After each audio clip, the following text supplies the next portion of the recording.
Assalamualaikum warahmatullahi wabarakatuh. Bismillahirrahmanirrahim. Alhamdulillahi rabbil alamin. Wassalatu wassalamu ala sayyidil anbiya wal mursalin Sayyidina wa maulana Muhammadin khatamin nabiyyin wa qaidil ghurril muhajjalin wa ala alihi wa ashabihi al-mayamin wa man tabi'ahum bi ihsanin ila yaumiddin, amma ba'du.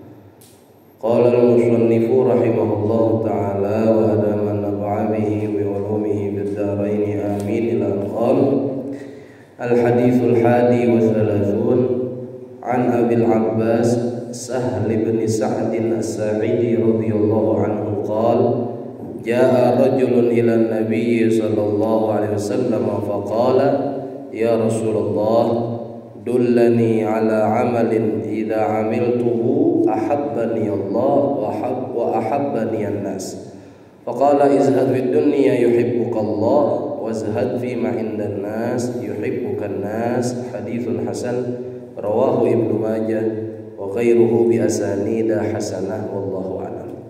Masyaallah hadirin, Bapak-bapak jamaah Masjid Jami' Al-Barakah rahimakumullah, yang mudah-mudahan kita semua senantiasa diberikan panjang umur, sehat walafiat, diberkahi hidup kita dunia wal akhirah, amin ya rabbal alamin. Alhamdulillah, kembali kita berkumpul di malam Senin yang mulia ini di pekan ketiga untuk melanjutkan pembahasan rutin dalam pembahasan kitab Al-Arba'inun Nawawiyah atau Hadithul Arba'in, hadis 40 karangan Al-Imam An-Nawawi rahimahullahu ta'ala, sampai pembahasan hadis ke-31 yang diriwayatkan dari Sahabiyul Jalil, sahabat Nabi yang mulia Abil Abbas Sahal bin Sa'ad as-Sa'idi, yaitu perawinya Sahal bin Sa'ad as-Sa'idi radhiyallahu an, senantiasa Allah meridhoinya. Qala, beliau berkata, jaa rajulun ila Nabi sallallahu alaihi wasallam faqala, seseorang datang kepada Rasulullah sallallahu alaihi wasallam, lalu ia berkata di hadapan Nabi, ya Rasulullah, wahai Rasulullah, dullani ala amalin idza amiltuhu ahabbani Allah wa ahabbani an-nas. Tunjukkanlah kepadaku satu amalan, apabila aku mengamalkannya Allah mencintaiku dan manusia mencintaiku. Faqala, maka Rasulullah SAW menjawab, izhad fid dunya yuhibbukallah, zuhudlah kamu dalam kehidupan dunia, niscaya Allah mencintaimu. Wazhad bima indan nas, dan zuhudlah kamu di dalam apa-apa yang dimiliki manusia, yuhibbukan nas, niscaya manusia mencintaimu. Haditsun hasan, hadis derajatnya hasan, di bawah sahih, rawahu Ibnu Majah wa ghairuhu bi asanida sahihah. Begitu juga diriwayatkan oleh Al-Imam Ibnu Majah dan juga selainnya dengan sanad-sanad yang hasan. Nah, ini adalah Bapak-bapak jamaah rahimakumullah, penjelasan dari hadis ke-31 yang diriwayatkan oleh Sahal bin Sa'ad as-Sa'idi, yang beberapa pertemuan lalu, di bulan lalu khususnya, kita telah membahas mengenai manaqib atau riwayat dari Sahal bin Sa'ad yang asalnya namanya dia Hazan, yaitu susah, sedih. Maka tatkala dia masuk Islam, dirubah namanya oleh Rasulullah sallallahu alaihi wasallam menjadi Sahal, yaitu mudah, gampang. Nah, beliau meriwayatkan dari Rasulullah sallallahu alaihi wasallam tentang seseorang yang menghadap kepada Rasulullah. Tidak disebutkan nama seseorang tersebut. Ya, ala kulli hal minas sahabah, ya tentu dari sahabat Nabi. Cuma di sini enggak disebutkan. Ya, siapa seseorang yang menghadap kepada Rasulullah sallallahu alaihi wasallam. Ada di Ustaz? Enggak ada. Nah, di sini disebut rajulun, seseorang laki-laki. Nah, seorang laki-laki ini meminta petunjuk atau satu amalan. Idza amiltuhu, jika aku melaksanakannya, aku mengerjakannya, ahabbani Allah wa ahabbani an-nas. Allah mencintaiku dan manusia mencintaiku. Ya, kalau cinta Allah mutlak. Kalau cinta manusia ya ghairu mutlak, tidak selamanya. Ya, artinya terkadang cinta, terkadang tidak. Ya, terkadang senang, terkadang tidak. Tapi kalau sudah dapat cintanya Allah mutlak, abadal abidin, ya, ilal abad, sampai selamanya. Orang kalau sudah mendapatkan cinta dari Allah, ya, maka tidak akan berubah sedikit pun apa yang telah dia dapatkan dari cintanya Allah Subhanahu wa taala. Sampai di dalam riwayat yang lain, dalam Sahihul Bukhari, itu juga Muslim, muttafaqun alaih, dan juga Ahmad bin Hanbal radhiyallahu anhum meriwayatkan Rasulullah SAW pernah berkata, innallaha idza ahabba 'abdan da'a Jibril.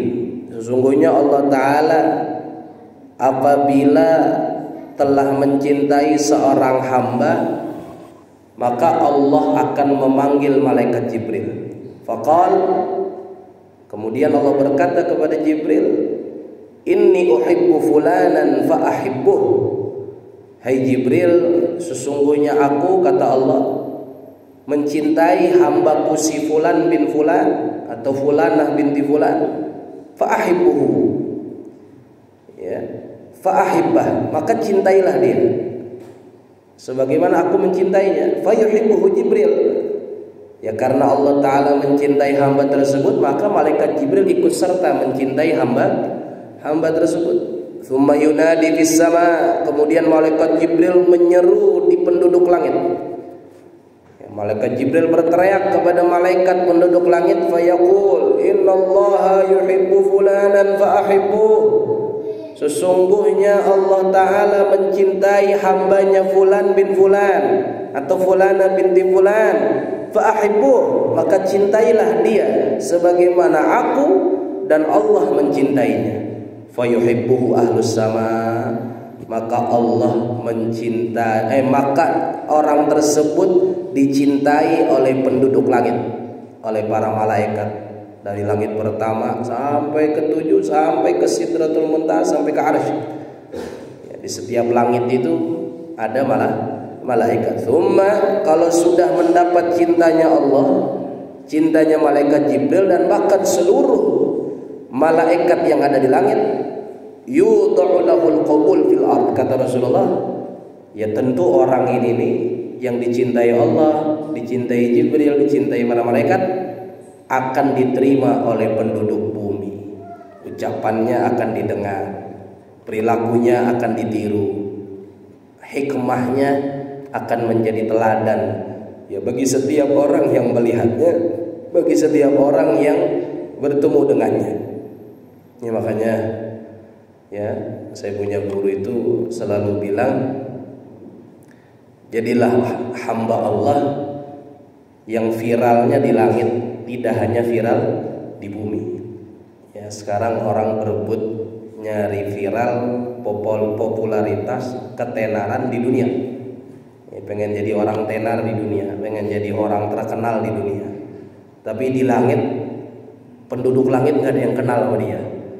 Ya, karena dia mencari tenar, mencari popularitas, bukan karena Allah Subhanahu wa ta'ala. Tapi kalau orang yang dia itu ikhlas karena Allah, apalagi dia sudah mendapat cinta Allah, dia tenar di langit. Ya, dia tenar di penduduk malaikat. Ya, dia viral. ya sama penduduk malaikat itu ya dielu-elukan atau disanjung-sanjung, ya diobrolin, omongin yang baik. Ya makanya ini adalah masyhur indas sama. Ya kam min rajulin masyhur fis sama la fil ard. Berapa banyak orang-orang soleh ternyata dia viralnya di langit, bukan di bumi. Ya, dan sebaliknya, mengutip dari perkataan abang kandung dari guru saya, Al-Habib Hasan bin Abdullah Syatiri, beliau selalu mengingatkan kam min rajulin masyhurun 'indan nas la qimata 'indallah. Ya Allah, kata beliau nih Pak, berapa banyak orang terkenal di muka bumi, terkenal di dunia, baik dunia nyata atau dunia maya, berapa banyak popularitasnya itu meningkat. Bahasa medsos followernya jutaan, subscribernya ratusan ribu, penontonnya jutaan, ya banyak netizennya, tapi kagak ada apa-apa di sisi Allah Subhanahu wa taala.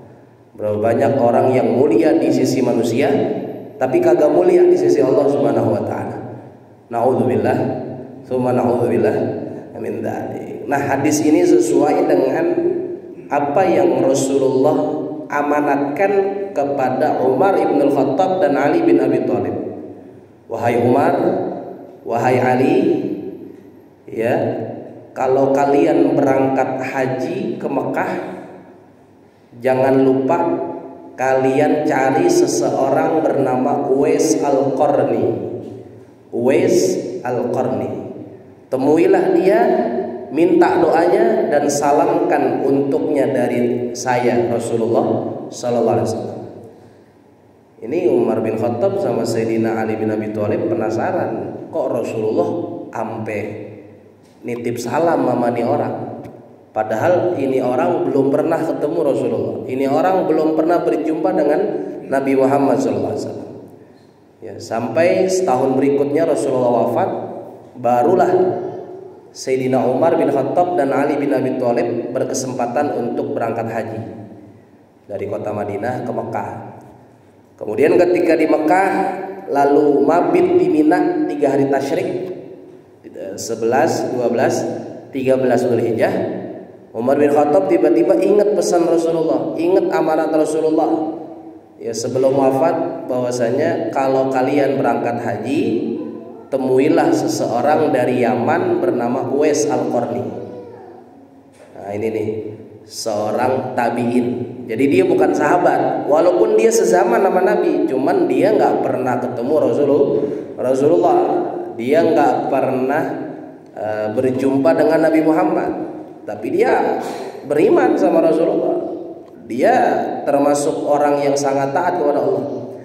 Tinggalnya di negeri Yaman, ya, di desa namanya Qaran, desa Qaran, makanya disebut Uwais Al-Qarni. Dan berapa banyak nih anak-anak umat Islam, orang tuanya ngasih nama dengan nama Uwais Al-Qarni, seorang tabi'in yang sangat mulia. Kemudian ketika di Mina, maka Umar bin Khattab nyari perkemahan orang-orang Yaman. Umar bin Khattab keliling di Mina.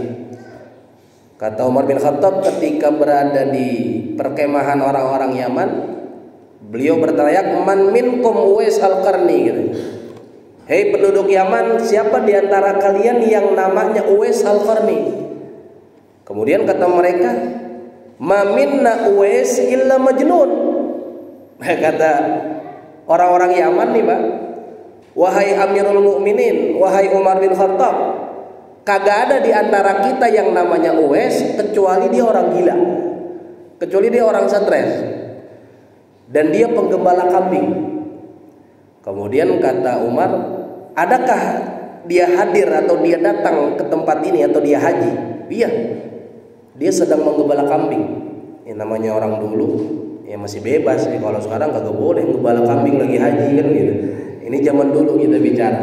Tuh di pojokan lagi ngaret, lagi ngangon kambing.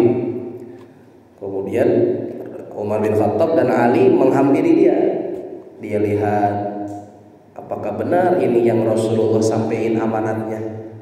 Kok ekspektasinya jauh dari kenyataan gitu. Ya, biasanya kan orang ekspektasinya tinggi nih Pak.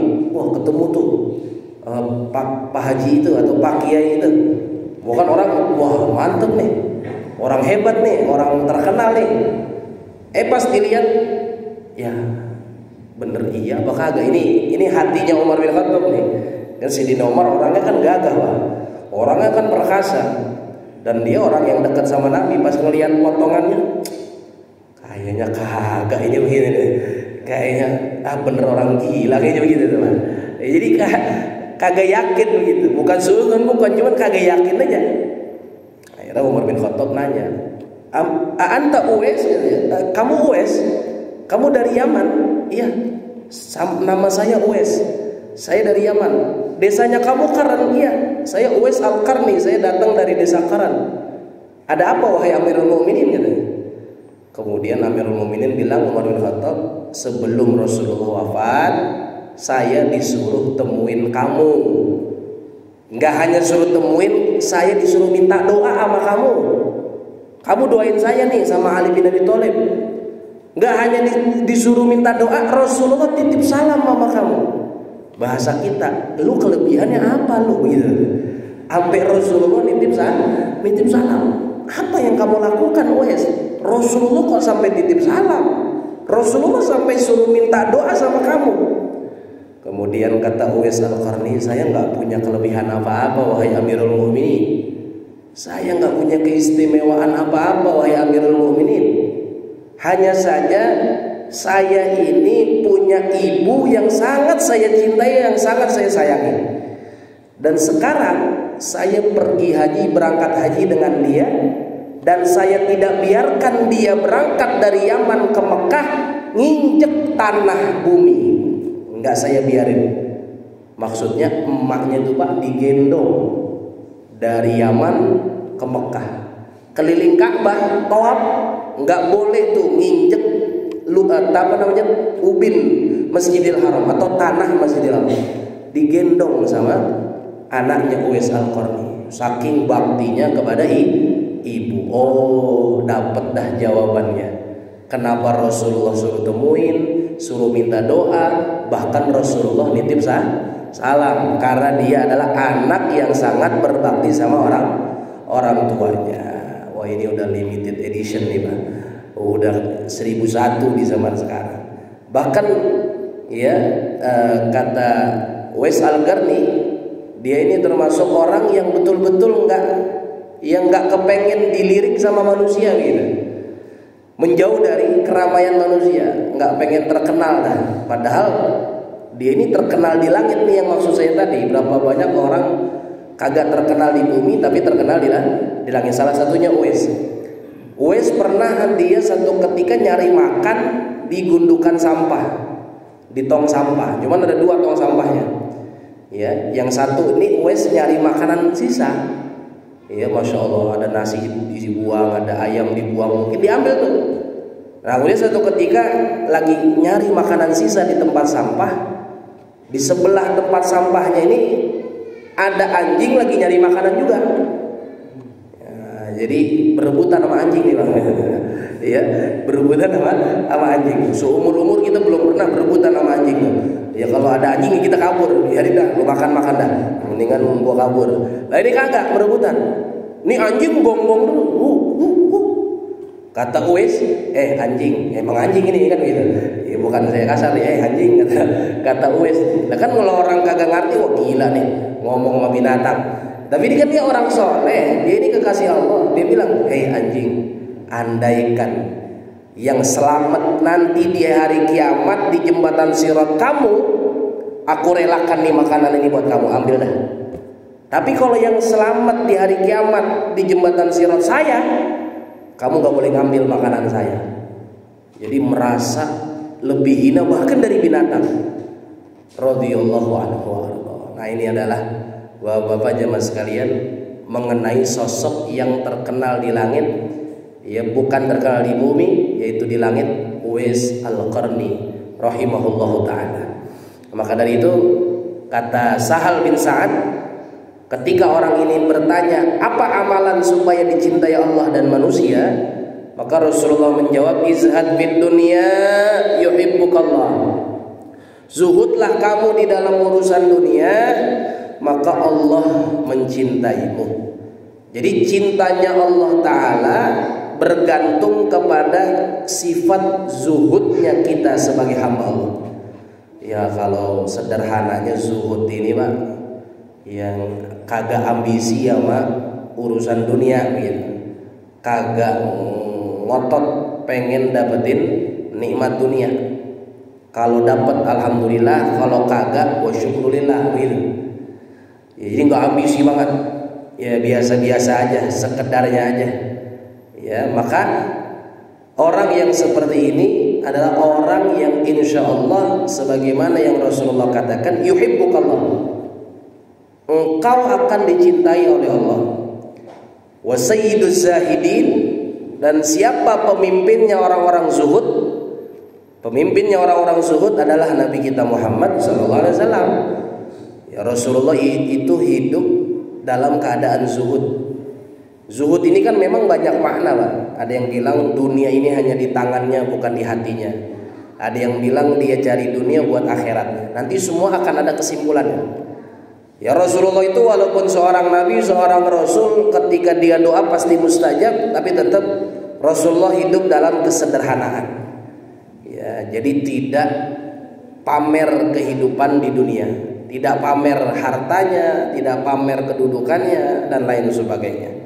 Bahkan kata Syekh Muhammad bin Abdullah, ya sebagaimana kita di bulan Maulid kita ingat lagi sedikit-sedikit tentang kehidupan Nabi. Bahwasanya Rasulullah yalbisul muraqqa wassuf. Rasulullah pakai baju tuh yang udah koyak. Kalau kita, ya saya dah masih keren ini, masih kokonya rapi, pakai sorban, pakai sarung, ya biar kata udah lama tapi masih bagus. Rasulullah ya yang pakai bajunya udah koyak, udah banyak tambelan jahitan. Ya, wassuf, bahkan dari kulit domba yang ya nggak bagus. Wa yaqulu khashinut ta'am, bahkan Rasulullah makan makanan yang keras. Wa yajlisu 'alal ard bila hail, bahkan Rasulullah seringkali duduk di atas tanah kagak pakai karpet, kagak pakai hambal. Berarti kan kita ini bapak-bapak malam Senin masih kerenan kita sama Rasulullah. Lah kita loh hambalnya tebal masih. AC kagak kurang 7 AC-nya. Alhamdulillah kan begitu. Lah Rasulullah salat dia di atas tanah.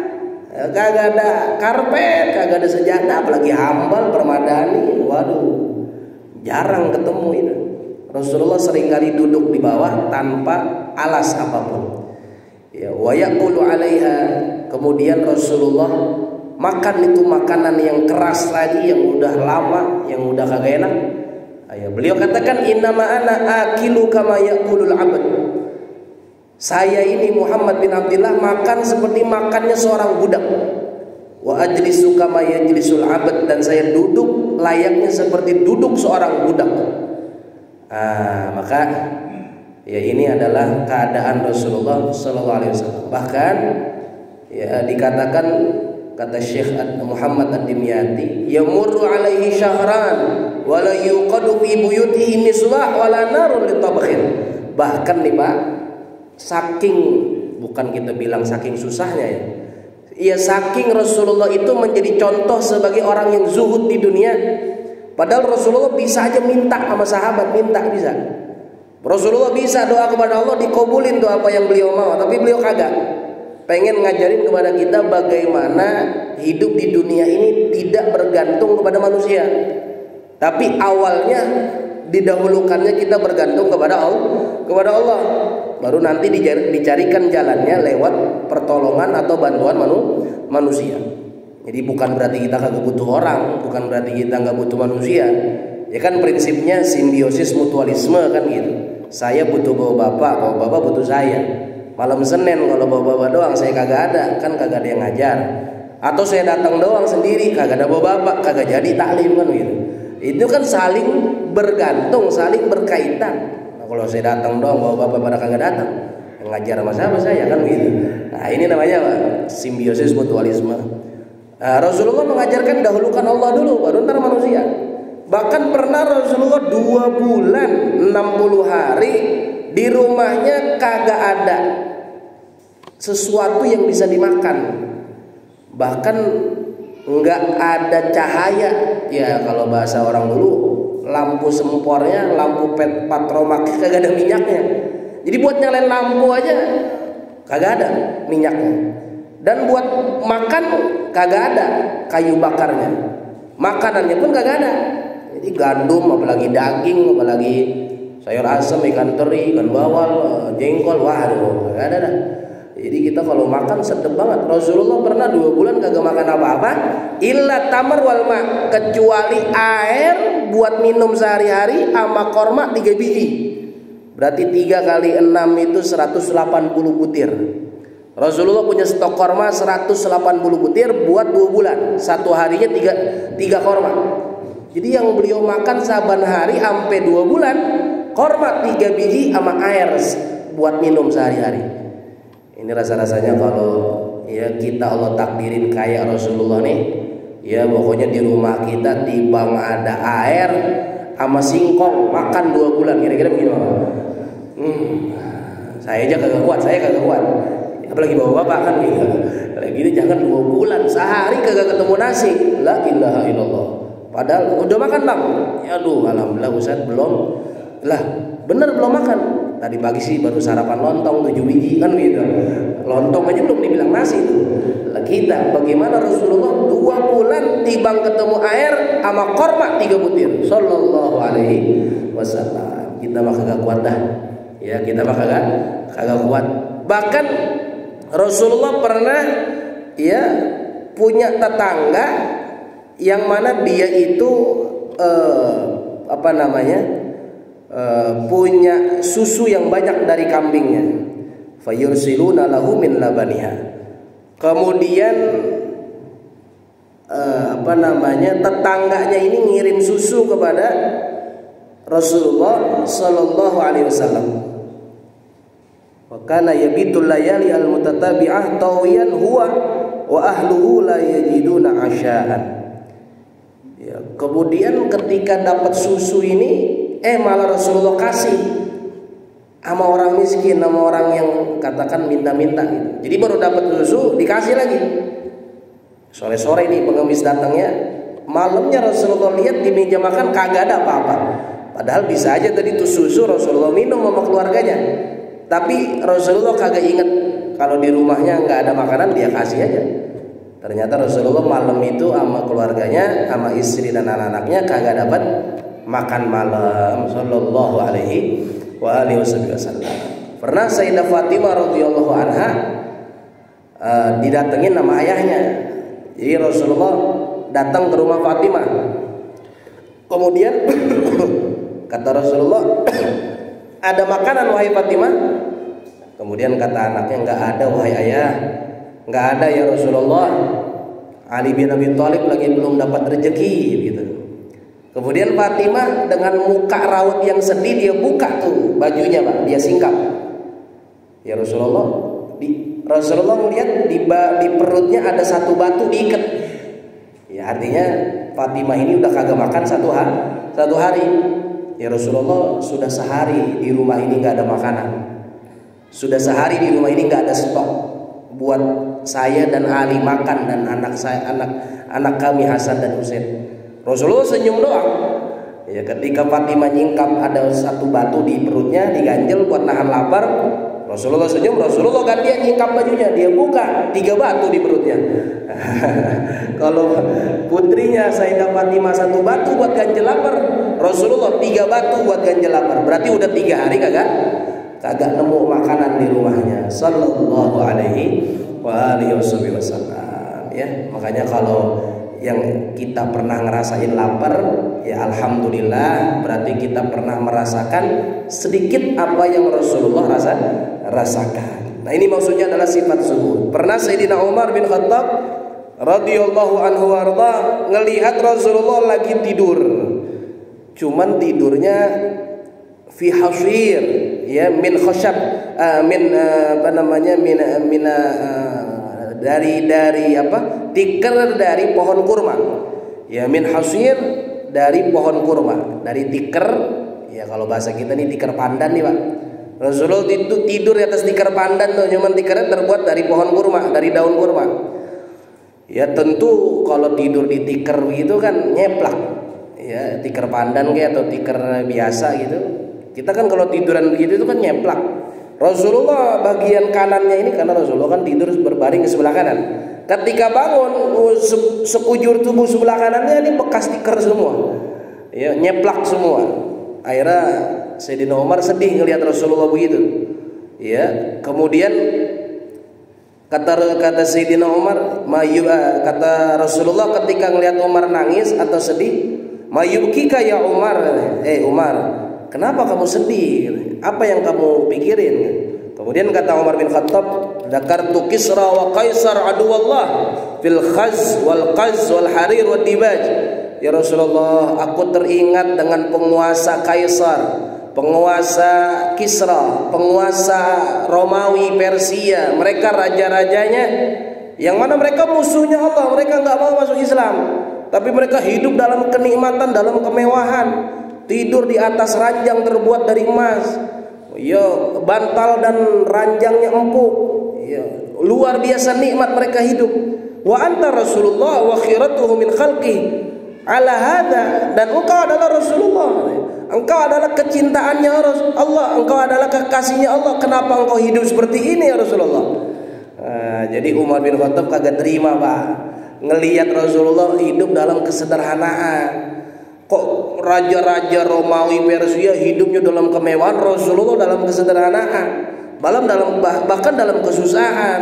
Rasulullah kan pemimpin, Rasulullah kan ya pemimpinnya orang-orang beriman, bahkan pemimpin para nabi dan rasul, pemimpin dunia sampai akhirat. Tidur di atas tikar, tidur di atas bantal yang kagak enak, nggak empuk sama sekali, nyeplak badannya. Kemudian kata Rasulullah, "Ai abisyakin anta ya Ibnul Khattab?" Apakah kamu ragu wahai Ibnul Khattab dengan aku? Kata Umar, "Enggak ya Rasulullah, saya enggak ragu sedikit pun." "Amma tardo an takuna lahumud dunya wa lanal akhirah?" Kamu ini enggak reda saya dapat akhirat, mereka dapat dunia. Kamu milih mana? Mau saya dapat dunia atau mereka dapat akhirat, atau saya dapat akhirat mereka dapat dunia? Qala bala, betul ya Rasulullah, saya ridho, saya engkau dapetin akhirat walaupun mereka raja-raja Romawi Persia dapat dunia. Fahuwa kadzalik. Nah, begitulah hidup kita. Ulaika ajjalat lahum thayyibatuhum fi hayatihimud dunya. Mereka adalah orang-orang yang Allah cepetin kenikmatannya buat di dunia aja.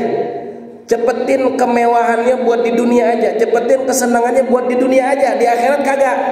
Kalau kita ini ditunda-tunda kesenangan kita, di dunia kita nggak mewah, di dunia kita nggak nggak hidup enak nyaman, tapi ntar di akhirat kita mendapatkan segala kenikmatan yang disiapkan Allah Subhanahu wa Ta'ala. Jadi bahasa kita nih Pak, bahasa sederhananya, lu mau dunia apa akhirat?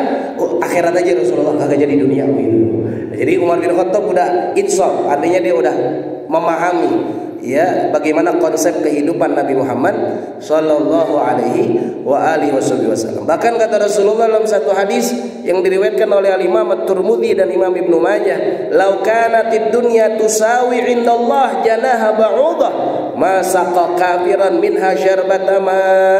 Andaikan nikmat dunia ini dari harta, dari jabatannya, dari kedudukannya, dari popularitasnya, dari sumber daya alamnya, semua yang ada di dunia ini setara dengan harga sebelah sayap nyamuk. Nah, jadi kalau di dunia ini dihargain, ya ternyata harganya itu sama kayak sayap nyamuk. Nyamuknya aja kagak berharga, apalagi sayapnya. Atau sayap lalatnya aja kagak berharga, apalagi sayapnya, setengah doang lagi. Masaqqa kafiran minha syarbatama, maka Allah kagak bakal kasih tuh orang kafir minum seteguk air. Saking dunia ini kagak ada harganya. Nah, ini adalah yang disebut dengan sifat zuhud. Ya kalau kita sih belum sampai dah ke situ Pak ya.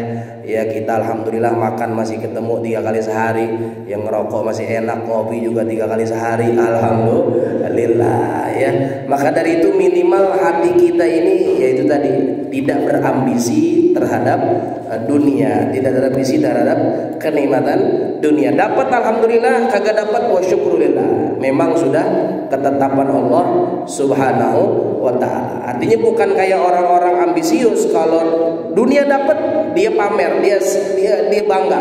Kalau dia kagak dapat, bagaimanapun caranya dia halalkan segala cara buat dapetin apa yang dia inginkan. Nah itulah ya mukhalif lizuhdi. Nah itu bertolak belakang dengan sifat zuhud. Ya mudah-mudahan Allah jadikan kita minaz zahidin fid dunya waz zahidin 'anil nas. Mudah-mudahan ya Allah Subhanahu wa taala menjadikan kita ini tidak berambisi dengan apa yang kita inginkan di dunia. Karena yang kita ambisikan, yang kita kepengen adalah ambisi kehidupan ntar di akhirat, kenikmatan di akhirat, kesenangan di akhirat, kebahagiaan di akhirat, masuk ke dalam surganya Allah Subhanahu wa taala bersama dengan Nabi Muhammad sallallahu alaihi wasallam. Amin ya rabbal alamin. Wallahu a'lam bissawab. Mudah-mudahan bermanfaat. Al-Fatihah. A'udzubillahi minasyaitonir rajim. Bismillahirrahmanirrahim. Alhamdulillahirabbil alamin arrahmanirrahim maliki yaumiddin.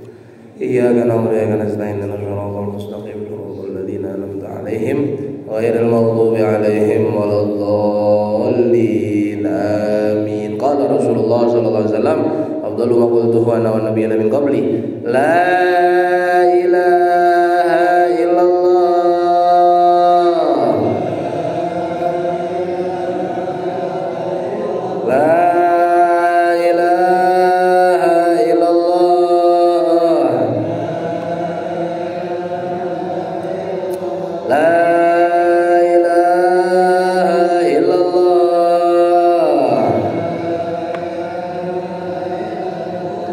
Muhammadur Rasulullah sallallahu alaihi wasallam. Kalimatu haqqin 'alaiha nahyi wa 'alaiha namut wa biha nu'adhu insyaallah ta'ala minal aminin bi rahmatika ya arhamar rahimin. Rabbi fanfa'na rabbi fanfa'na bi barakatihim wa hdina al-husna bi hurmatihim wa aminna fi tariqatihim wa mu'afatin minal fitani. Rabbi zidna ilma warzuqna fahma. Rabbi yassir wa tu'assir. Rabbi tammim bi khair. Sallallahu alaihi wasallam Muhammad wa alihi wasallam. Alhamdulillahi rabbil alamin. Subhanakallahumma bihamdika asyhadu an la ilaha illa anta astaghfiruka wa atubu ilaik. Assalamualaikum warahmatullahi wabarakatuh.